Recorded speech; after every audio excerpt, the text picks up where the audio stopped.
FM. Show da manhã. Emissora classe especial.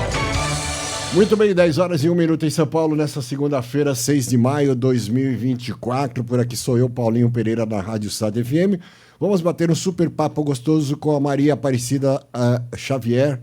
Ela é advogada, né? A gente vai bater um papo com ela, falar sobre MEI, microempreendedor empresarial individual.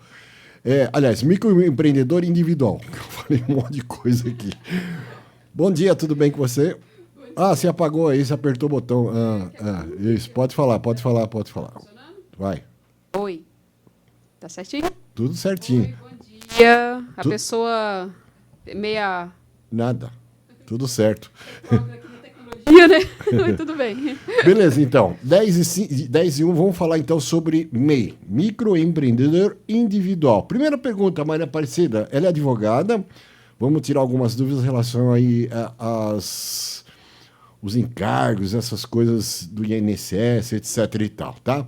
Primeira coisa, abrir o MEI. Como é que faz para abrir o MEI? Muita gente fala, tem que ir no contador, e como é que faz, como é que não faz, quanto que paga, quanto que não paga, quanto que paga de imposto, todos esses negócios aí que a turma tem dúvida. Hoje, com a crise que está mundial, principalmente no Brasil, muitas pessoas estão desempregadas, né? Estão aí procurando se virar por conta própria. O brasileiro é assim. Então, muita gente tem que abrir empresas, né? E essas empresas, ou microempresas, justamente para poder fazer serviço, e às vezes pede nota fiscal, pede não sei o quê. Queria que você falasse um pouco como que abre o MEI. Tá, então vamos lá. O MEI, ele é uma espécie de empresário, né? Que ele tem uma cota tributária reduzida. Para abrir o MEI é relativamente fácil, né? Basta você entrar no portal do empreendedor, que ele vai te dar as dicas de como você abrir o MEI. Qual é o portal do empreendedor? Só você digitar no Google, portal do empreendedor.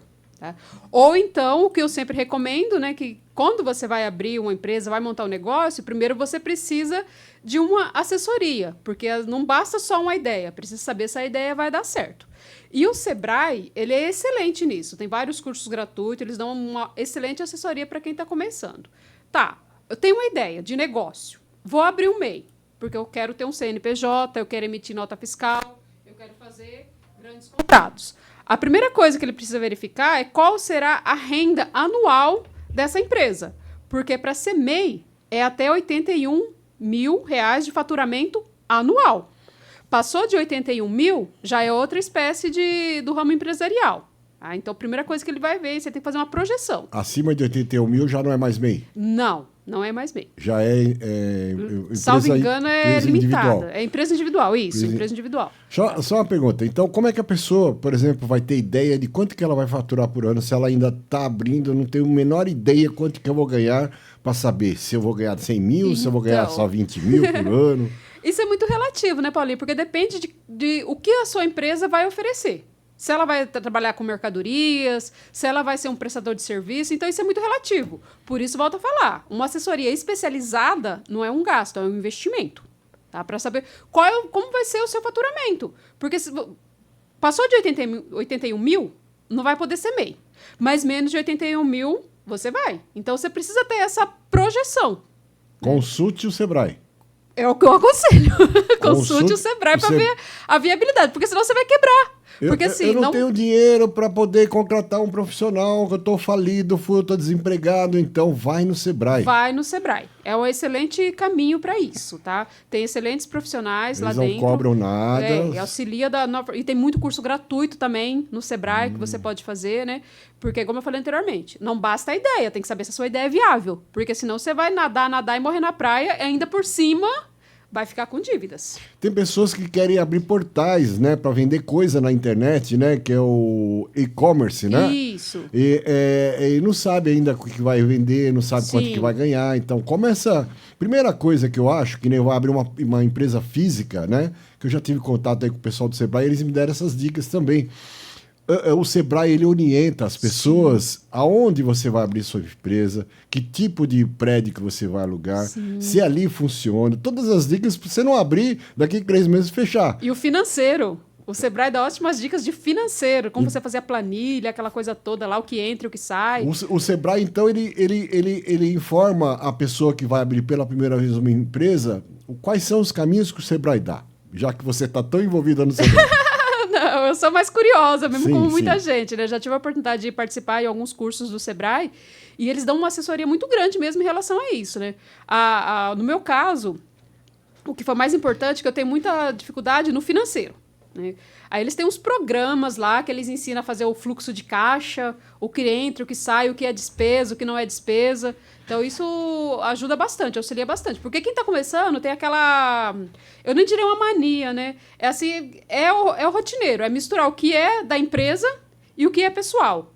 E acaba gerando um conflito. Paga as suas contas pessoais com o dinheiro da empresa e no final acaba quebrando, porque não tem essa separação. Mas às vezes você só tem uma renda, né, Maia? Sim. Como é que você vai separar se você tem uma renda única, né? Você está desempregado, começando uma empresa, um negócio. Eu só recebo... A única fonte de renda é aquele negócio que eu criei. Então eu vou ser obrigado a pagar a conta de luz da minha casa e ir no mercado com aquele dinheiro também. Sim, mas uma hora assim, você cria uma empresa para quê? Para te dar lucro. Nossa, eu sou do previdenciário, tô falando de empresarial, né? Mas todo mundo cria uma empresa para ter lucro, porque uma empresa ela tem encargo, né? Então, você precisa fazer isso. No começo, igual você falou, as coisas vão se misturar. Mas, de repente, a sua empresa começa a dar certo, começa a engajar, então você precisa ter essa separação, o que é pessoal e o que é da empresa. Senão, você não consegue socorrer nem o seu pessoal e tampouco da empresa. Aí, você vai quebrar. Quais são os encargos que uma pessoa, quando abre um MEI, tem? Ele paga o quê para poder manter o MEI? O MEI, ele paga todos os tributos dele numa única guia, que é a guia das MEI. Aí você precisa verificar, né? Se ele vai ser um prestador de serviço, ele vai pagar ISS. Se ele vai comercializar mercadoria, ele vai pagar ICMS. Aí você vai falar, qual é o valor do tributo? Não sei. Não sei o valor do ISS e do ICMS. Eu sei o valor da cota previdenciária, porque também está na das MEI. O MEI, ele tem uma contribuição previdenciária reduzida. Ele paga 5% do salário mínimo. E é tudo junto. Se for ISS, se for ICMS, se for os dois, e a cota previdenciária está lá. O recolhimento previdenciário de 5% do valor do salário mínimo. Então, ele paga uma guia só. Não tem como ele pagar só o INSS sem pagar os outros tributos. Então, fica tudo ali dentro, o que facilita, né?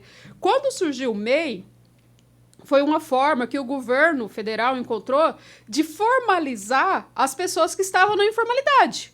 Haja vista aí a questão da pandemia, muitas empresas fecharam as portas e nós, brasileiros, nós somos o rei do improviso, né? A gente precisa se manter. Então, muitas pessoas começaram a ir para a informalidade. Só que quem está na informalidade não está protegido na seara previdenciária, porque a lei é bem clara.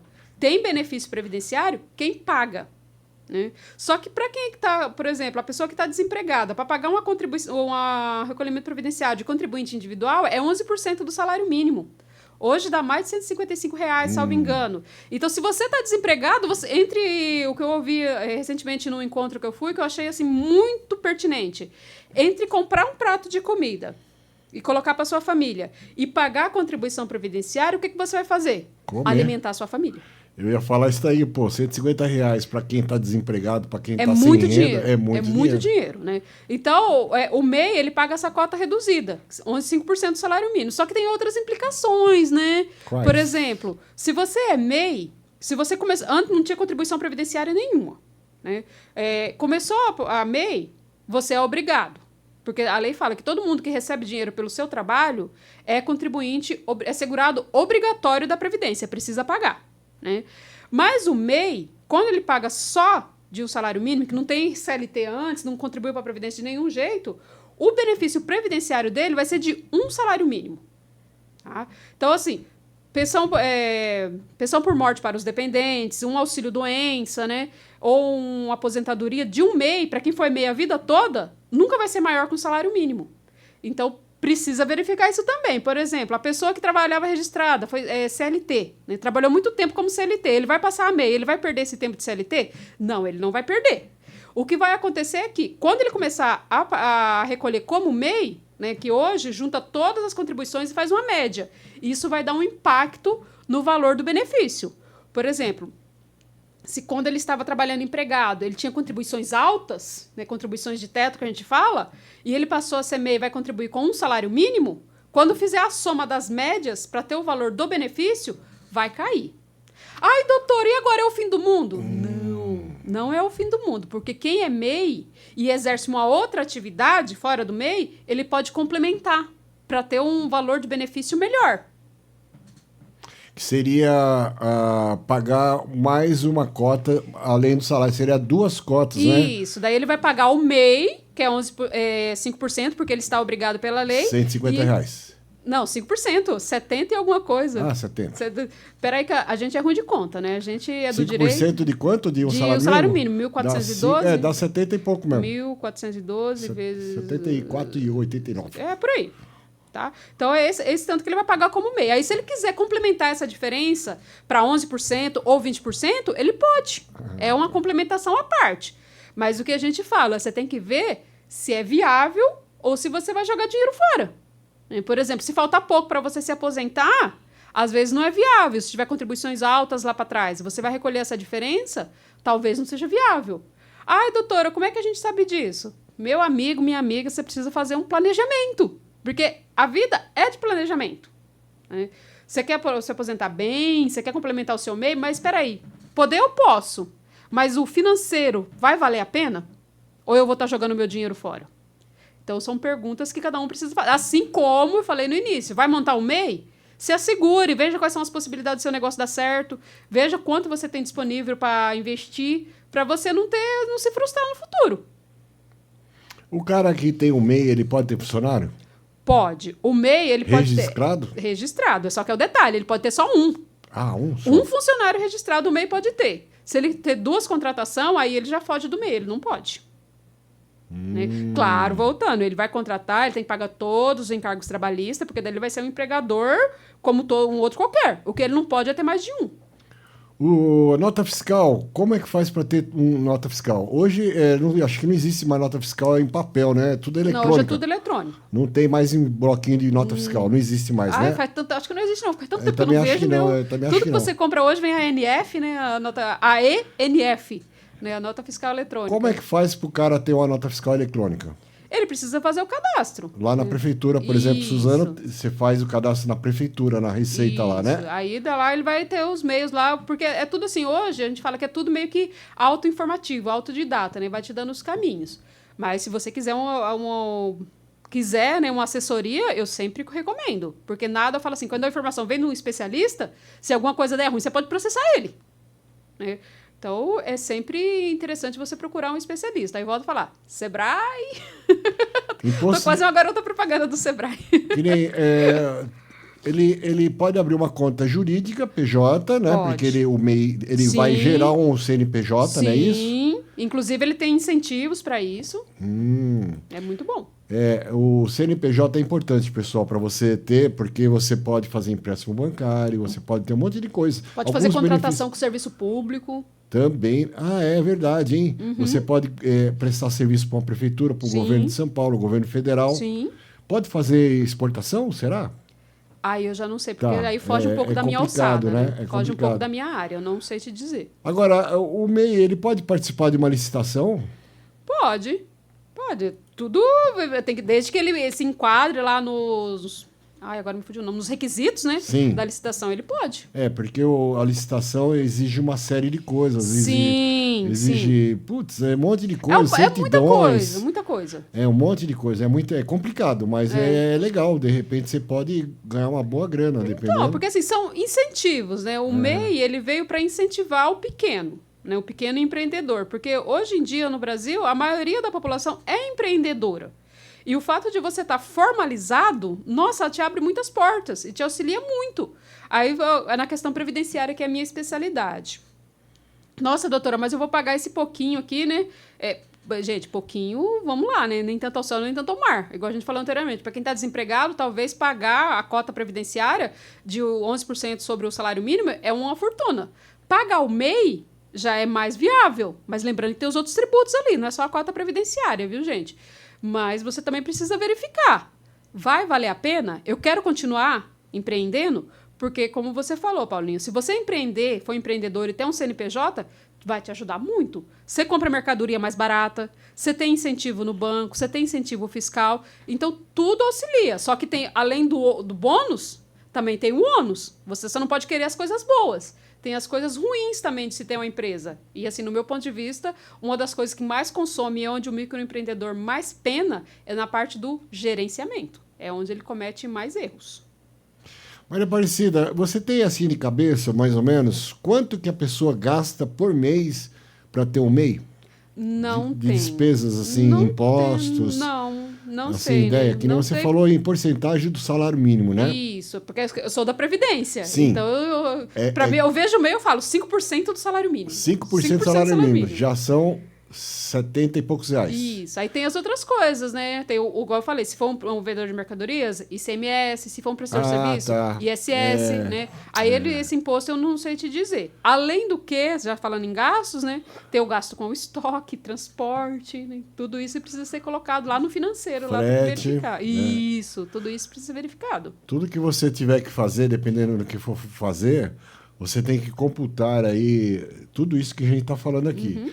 Que é o transporte, né, que é correio, etc. e tal, os impostos que você vai pagar, que são o imposto para você ser beneficiário aí do INSS, além do ICMS, ISS, o caramba 4. Imposto de renda. O cara que é do MEI, acho que não tem tanto problema com imposto de renda, porque depende do faturamento dele, né? Se ele faturar muito, aí ele vai pagar imposto de renda. Eu acredito que sim. Mas aí é até 80 mil reais que você falou, né? Aí é melhor procurar um contador para verificar. Né? O próprio Sebrae também pode orientar. Isso também. Sebrae. Sebrae. Não tenho dinheiro para o contador? Vai para o Sebrae. É que lá eles auxiliam, né? Dão os caminhos, né? Porque assim, igual eu falei, você vai empreender, você tem que estar ciente do que você está fazendo. Né? Igual eu sou muito ligada nesse povo dos empreendedores, aí eu participo de vários movimentos dos empreendedores para a gente aprender. Né? Porque a gente não sabe de tudo. Então, a gente precisa aprender. E também, eu sou muito dos ditados. Né? Tem um ditado que fala assim, se você quer ser bom, você tem que ficar junto de quem é bom. Né? Para você ser bom também. Então, a gente participa desses vários eventos que tem. E uma colega minha, desses empreendimentos, ela é boleira. Né? Aí, ela estava falando sobre precificação, do preço do bolo dela. E a pessoa estava falando, nossa, mas é tão caro o seu bolo. Eu falo, não é caro. Eu uso ingredientes de primeira qualidade, tenho o meu tempo, a embalagem que eu uso, a minha personificação, o meu gás, a minha luz, o meu espaço. Então, tudo isso está embutido ali. Então, tudo isso tem que ser agregado no valor do meu produto para ter um preço final. E uma coisa que eu falei para ela, que na hora eu fiquei bem chocada, mas eu achei que ela, se você está achando caro, é muito fácil, não compra. Compra do outro. Né? Eu garanto a qualidade do meu produto.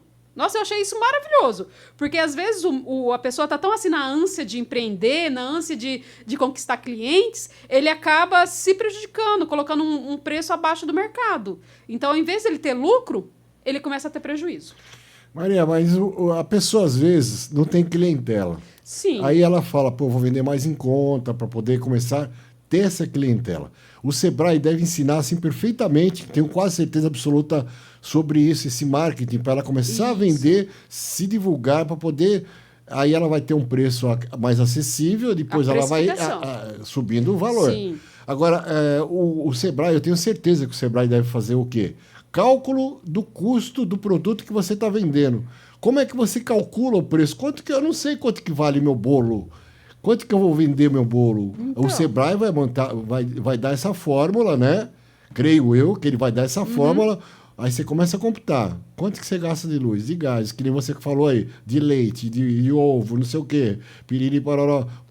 Faz uma planilha, faz o cálculo. Meu bolo pode... Para eu não ganhar nada, custa R$5. Para eu começar a ter o lucro, então eu tenho que vender a 5 É a margem. Um pouquinho acima. Isso. É assim, desse jeito, você né? Você precisa saber o que você está fazendo. Isso é até a sua especialidade. Porque senão você toma prejuízo, Paulo. Você acaba assim, na minha área, por exemplo, eu falo, nossa, eu vou trabalhar de graça? Né? Na hora que eu vou dar a precificação de um produto, de uma ação que o cliente vem me procurar, nossa, eu tenho que pensar quanto tempo que eu vou gastar no processo, quanto tempo vai vir esse resultado de processo, a dor de cabeça que você vai me dar, quanto por hora eu vou trabalhar naquele processo para ter um valor estimado. Né? Senão, eu acabo trabalhando de graça. Mas no seu caso, existe uma tabela de referência, né? Sim, a gente tem uma Você se tabela base- mínima. Ah, é mínima aquela tabela? É um mínimo. A O ad- gente não pode cobrar abaixo da tabela, que senão a gente tem problema lá no Tribunal de Ética, né? Viu, pessoal? Você que não sabe, o advogado, pô, o advogado ganha pra caramba, é rico e tal. Existe uma tabela mínima. 10%, 20%, Isso. 30%. Inclusive- Do tipo de causa, né? Você Isso. tá aí como advogado, você pode explicar melhor para quem tá. Isso. Mas como é que o advogado ganha? Cada um cobra um preço? Que negócio é isso? Não dá para entender direito. Inclusive, Paulo, essa tabela ela é pública, tá? Qualquer um pode consultar. Tabela de honorários da OAB São Paulo, porque cada OAB de cada estado tem uma precificação, tá? Então, se você quer ver, o advogado ele não pode cobrar abaixo daquilo. É o mínimo. Se ele quiser cobrar baixo, não pode. Não, porque ele tem problema com o Tribunal de Ética. Ele vai ser denunciado lá no Tribunal de Ética e Disciplina. Mas como é que ficam sabendo? Alguém denuncia. Se eu chegar, nós dois aqui, um acordo, falou, olha, eu preciso do tal, quanto que é? Eu cobro 20, mas para você que é meu amigo, eu te cobro 10%. Mas fica em off isso, então, né? Porque não é publicado isso em lugar nenhum, né? Essa porcentagem, não é isso? Geralmente não. Mas Então- assim, no meu caso, eu cobro o mínimo da tabela. Tá. Sempre o mínimo da tabela. É claro que a gente precisa verificar. Nossa, vai parcelar em 10 vezes, 20 vezes? Para mim não tem problema. Pode né? parcelar também, o advogado pode não, parcelar. não tem problema. Mas é aquela coisa. Cada advogado tem o seu entendimento. Comigo, não tem problema nenhum de parcelar. Não existe tabela máxima? Não. O máximo é o céu. Sério? Se ela tá dizendo que é 10%, o cara querer cobrar 50%, Não. A porcentagem é uma coisa, o valor é outro. Porque a tabela, o Código de Ética e Disciplina fala assim que o lucro do advogado não pode ser superior ao lucro do cliente. Tá? Então, tudo isso... A gente tem um Tribunal de Ética e Disciplina, Paulo, muito ferrenho, que fiscaliza demais o que os advogados fazem. Né? Então, a gente trabalha muito em cima da ética. A gente tem que... tanto é que a gente tem um código de ética e a gente precisa segui-lo. o advogado ele cobra em cima do valor da ação, se é uma ação que existe, mexe com dinheiro. Se é uma ação de defesa em relação a um crime, sei lá, uma coisa que não tem nada que envolva dinheiro, que não seja lá vender um terreno, uma casa, nada disso. Aí utiliza como? Utiliza aquela tabela de 20% lá e vai soltar um cara que está preso. Como é que funciona? Já mudamos de assunto aqui, né? Já. Mas só para ter ideia. Não, mas isso é muito relativo, sabe? Porque, assim, cada área tem essa questão do preço e da porcentagem. Eu não atuo no criminal, então quando chega a tabela eu só vejo lá o preço de tudo, né? O criminal, os meus amigos criminalistas, eles têm uma tabela. Não é porcentagem, é um valor. Mas aquele valor é o mínimo. Ah, tá. Para Aí soltar um cara lá que foi furto lá, então ele cobra. Existe uma tabela mínima. Isso. Ah, é 2 mil para soltar o cara lá que foi preso, a tabela mínima. Mas como eu sei que o cara lá foi um crime mais ou menos esquisito e tal, vou cobrar 5 pau do cara. É o por trabalho exemplo. dele. Não, é assim mais ou menos que funciona, né? É mais ou menos Mais assim. ou menos isso, porque o advogado ele vai prestar o serviço. Aham. Abaixo do mínimo ele não pode cobrar, mas Tá. acima do mínimo é um contrato. Nessa outra parte, se dispuser a pagar, Quando envolve dinheiro, sim. como é que funciona?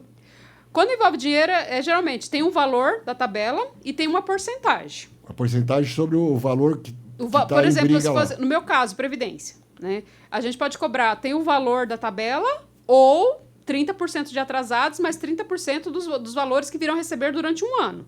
São as vincendas. Mas isso é na questão previdenciária. Sim. Se for uma questão de uso capião, por exemplo, tem um valor fixo e pode ser uma porcentagem sobre o valor do imóvel.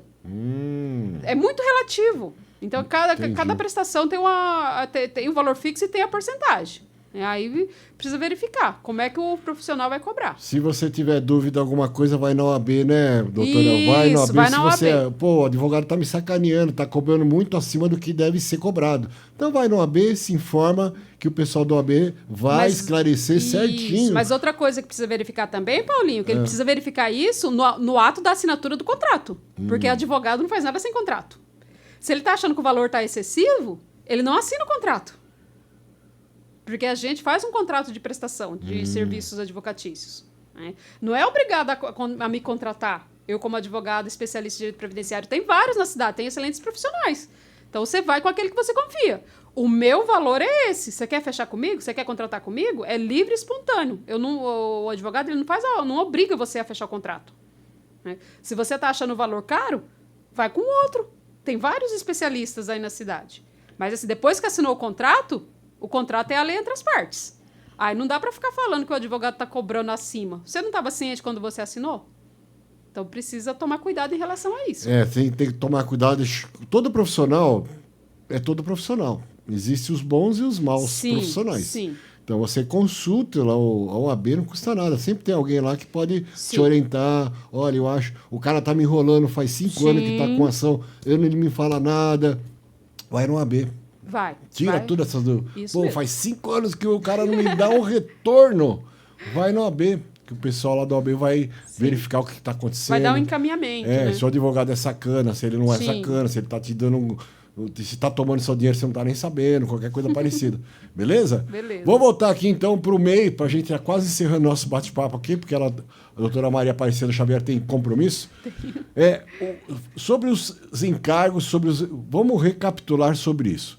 Dá aí umas dicas, né, para as pessoas onde se informar, como se informar, em relação a tudo, para a gente poder só recapitular nesse final de bate-papo nosso. Então, voltando, gente, fazendo um checklist aqui. Vou abrir uma empresa, quero empreender, quero ter um CNPJ, né, para ter os benefícios.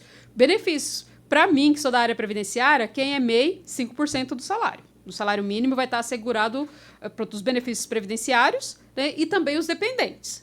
Tem os impostos, o ISS, é prestador de serviço, e o ICMS. Doutora, qual é o valor? Não consigo te dizer, porque eu não sei o quanto que você vai cobrar. Né, o que você vai vender. Então, para isso, precisa consultar. Doutora, consulta onde? Eu sempre recomendo, faça os cursos do Sebrae, procure o Sebrae. O Sebrae tem um amplo apoio para quem está iniciando. O Sebrae em Suzano está na associação comercial. Isso, e tem uma unidade do Sebrae, salvo engano, aqui em Mogi. Eu só não sei o endereço, mas fica em frente a uma churrascaria. A Avenida Japão era ali, não sei, mas dá um Google. Ai, fazer propaganda no Google, meu Deus, que horror. Vai no Google, isso mesmo. Procura um Sebrae perto da sua casa Mogi. aí. Sebrae Mogi das Cruzes. Já que nós estamos falando do planeta Terra, na sua cidade, no seu bairro, no seu planeta, aí onde você está, vai no Google procurar o Sebrae na minha cidade, onde tem. Isso.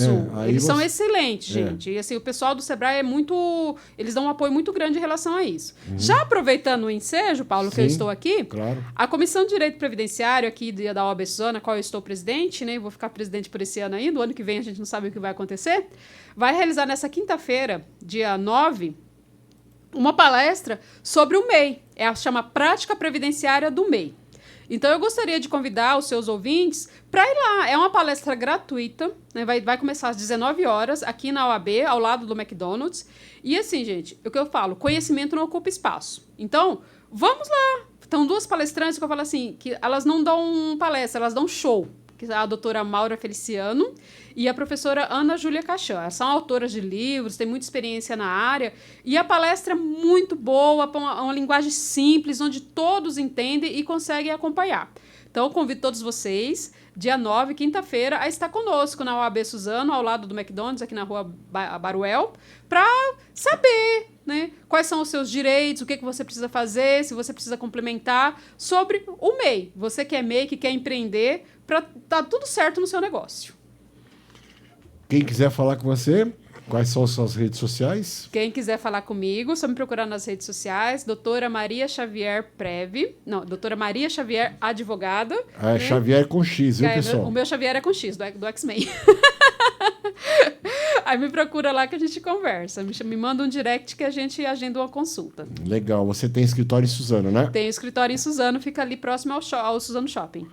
Beleza. Alguma informação, entre em contato ou se não vai na OAB lá, tira dúvidas na OAB, né? Isso. Você faz plantão na OAB também, não? Faço plantão pela assistência. Também trabalho na assistência. Assistência é o pessoal que não tem condição financeira de contratar um advogado. Isso. Qual é o horário de atendimento lá? Que o pessoal às vezes pergunta, pô, como é que eu faço? Eu não tenho dinheiro para contratar advogado. Então, precisa entrar em contato com a OAB, que o atendimento é de terça a quinta, das 9 às 11. Né? Mas é um atendimento que faz um pré-atendimento pelo WhatsApp, eles dão todas as orientações. O pessoal também da assistência judiciária é muito bom. Você lembra do WhatsApp? Não lembro, porque a gente usa o WhatsApp do advogado, né? Que é uma linha direta com o advogado. Mas são assistidos, que chamam as pessoas que precisam da assistência judiciária, eles têm um outro canal de atendimento. Agora, a pessoa, quais são as exigências para a pessoa ter um advogado pela OAB grátis, vamos dizer assim? Precisa verificar, Paulo, porque, primeiro, não são todas as áreas que a assistência atua. Ah, não? Né? Não, por exemplo, Previdência, a OAB não faz. Né? Mas se for assim, uma questão de um uso capião, questão que envolve família, divórcio, alimentos, separação, Pensão questão de guarda, alimentícia. pensão alimentícia, a OAB atua. Tá? Precisa levar os seus documentos pessoais, as suas declarações de renda, porque também precisa ter um mínimo, né, de renda para passar pelos critérios da assistência. Passando por esses critérios da assistência, é nomeado um advogado que vai acompanhar o seu caso. Aí lá você recebe uma lista de documentos, né, você tem que providenciar essa listagem de documentos para ser nomeado um advogado do Estado. Para poder entrar com processo contra o INSS, lá faz também? Não, aí não. O cara quer ver o negócio da aposentadoria e tal. Não, Previdência, a assistência não faz. E eu não tenho condição de pagar um advogado. Como é que funciona quando é um caso assim, um aposentado que queira, uma pessoa já idosa, quer rever aí as suas condições de aposentadoria? Como é que funciona se ele não tem grana para dar nenhum tostão? Geralmente, tô falando geralmente porque não são todos, os advogados que atuam na seara previdenciária, Paulo, eles cobram no êxito da ação. Ou seja, eles cobram no final da ação. Né? A pessoa quer fazer uma revisão, quer pedir um benefício, agenda uma consulta, que o valor é bem mais barato. Né? Volto a falar, eu parcelo o valor de consulta, né? Que a pessoa precisa da informação. E o advogado vai ver as possibilidades dela ter o benefício, porque não basta querer, tem que cumprir requisitos. Cumprindo os requisitos, vai ser feito um contrato entre o advogado e essa parte interessada e, geralmente, ele vai começar a pagar quando ele estiver recebendo o benefício. Então, como você disse, quem precisa de benefício previdenciário não tem dinheiro. Então, o advogado da seara previdenciária geralmente cobra no final da ação. Então não é cobrado nada. Ó, precisa pagar a taxa lá no fórum. Lá. Eu não tenho grana, não tenho dinheiro. Como é que eu vou pagar a taxa? Não. O advogado que banca essas taxas? Não, porque geralmente quando a pessoa questões previdenciárias, vai pela pé de justiça gratuita. Porque se você não tem dinheiro, você não tem condições de pagar um advogado. E também não tem condições de recolher as custas processuais. Mas precisa provar. Né? Faixa salarial, ou se não tem salário, declaração que não trabalha, não possui renda, são uma série de detalhes. O que o advogado vai cobrar, Paulo, é a consulta. Isso que eu ia te perguntar, consulta, todos os advogados cobram consulta? Consulta é perguntar se eu tenho direito e tal, ir lá, consulta médica. Isso, eu vou explicar de uma forma bem simples para o pessoal entender. Né? A pessoa chega assim para o advogado e fala, doutor, eu posso fazer uma pergunta? Uma pergunta é algo que eu consigo responder com sim ou não. Você pode perguntar quantas vezes quiser. Se eu responder sim ou não é pergunta. Sim. Tá? Agora, quando eu preciso explicar a resposta, quando eu preciso explicar a resposta e precisar analisar documentos, aí é consulta. Porque você está perdendo, vamos dizer, você está usando o seu tempo. E o meu conhecimento para dar informação. Sim. Aí é consulta. Aí é cobrado. Eu cobro consulta. Tá? Já ouvi falar que existe tabela de consulta? Tem tabela de consulta. Tem tabela de consulta, né? Mas daí aquilo que eu falei, a questão é ajustar com o cliente. Tem um valor mínimo e tem, assim, porque, assim, a questão da advocacia é muito conhecimento que o profissional tem, né? Geralmente, quem está começando cobra o valor da tabela. E quem tem um know-how, que tem um nome já no mercado, vai cobrar mais, porque ele estudou mais, ele tem mais qualificação. Né? Ele tem mais conhecimento, então ele valora. A consulta do advogado é igual a consulta médica, pessoal. Você Sim. não tem que pagar a consulta médica? Sim, o médico fala mesmo. assim, você está com dor no estômago por causa disso. O cara tem o conhecimento dele, vai te pedir os exames, vai te passar remédio. Sim. É a mesma coisa, né? Não vamos é gasto. Comparar, assim, vamos comparar. Uma consulta ela não é gasto, é um investimento. Que você vai consultar um profissional que ele vai te dar a resposta que você precisa e o caminho que você vai seguir. Se você quer seguir por ali ou não, aí a escolha é sua, mas você já tem a informação. A informação de quem entende. Legal, hein? Vamos que vamos. Faça suas considerações finais. Obrigada. Gente, gostaria de agradecer ao Paulo, né, que me convidou para vir aqui falar com vocês sobre o MEI. A gente falou de outros assuntos, mas, assim, informação não ocupa espaço. Se você quer empreender, procure saber o que está acontecendo, se acautele para que você tenha sucesso, porque a gente quer ter sucesso, a gente quer ter lucro. Né? E essa oportunidade que a Rádio Sat me dá de vir aqui falar, explicar para as pessoas, é muito boa mesmo, de levar informação e, como diz um amigo meu, informação direto da fonte. Isso não tem valor. Muito obrigada, Paulo, mais uma vez. E quando precisar, é só chamar que a gente está aqui. Vamos só para reforçar, quinta-feira? Quinta-feira, dia 9/5, às 19 horas, palestra com a professora Maura Feliciano e a professora Ana Júlia Cachan, que eu falo que não é palestra, é um show de tão divertido que é a palestra, a informação é passada de uma forma tão leve, aqui na OAB, na Rua Baruel, ao lado do McDonald's, tá? Que vai ser abordado, Vai ser abordado a prática previdenciária do MEI. viu, Então, pessoal? quem é MEI, quem quiser saber informação para vocês, estamos trazendo, a Comissão de Direito Previdenciário da OAB Suzano traz essa palestra maravilhosa para vocês. Não paga nada de graça. Não paga nada. Nós estamos programando uma outra entrevista, outro bate-papo com a advogada. Com a doutora Gabriela Jimenez, né? A gente precisa ajustar nossas agendas, que ela vai vir falar sobre direito do trabalho. Ela é maravilhosa, especialista. Aliás, vocês duas estarão aqui, né? A gente vai fazer vamos fazer tipo um debate aí, né? Pra gente estar falando, tirando todas as dúvidas previdenciário e trabalhista, abrir empresa, fechar empresa, tudo, desde o começo até o final. Beleza? Vamos tentar por esse ponto aí, porque a doutora Gabriela, ela é especialista em reclamante, né? Pessoas que procuram a Justiça do Trabalho para ter os seus direitos, para ter os seus direitos garantidos. Tem muita pergunta para fazer. Nossa Senhora! Muita dúvida mesmo. Nossa, muita dúvida mesmo. É uma questão assim que precisa de atenção. A gente pergunta pro pessoal na rua aí, é tanta dúvida que existe em relação aí ao trabalho, ao CLT, ao previdenciário, muita dúvida. Sim, muita dúvida. A população muito carente de informação. E esse espaço que você dá aqui pra gente é maravilhoso. Muito bem, batemos um papo com a doutora Maria Aparecida Xavier, advogada. Falamos aqui sobre MEI hoje, né? Voltaremos aí numa próxima oportunidade, já falando sobre direito previdenciário e também trabalhista, CLT, etc. O cara que trabalha numa prefeitura, o cara que trabalha numa empresa, todos esses assuntos aí, todas as dúvidas numa próxima oportunidade. Aproveita, estou aprendendo, deixa o seu like, se Deixa inscreva, o like, clica no sininho. Clica no sininho, se inscreva, compartilha a nossa entrevista aí. Vamos engajar nossas entrevistas, começar a virar agora, como é que é? Vou virar influencers. Um abraço para todos, Rádio Sat FM, a rádio que fala com você, voltando com a programação normal. Valeu, obrigado!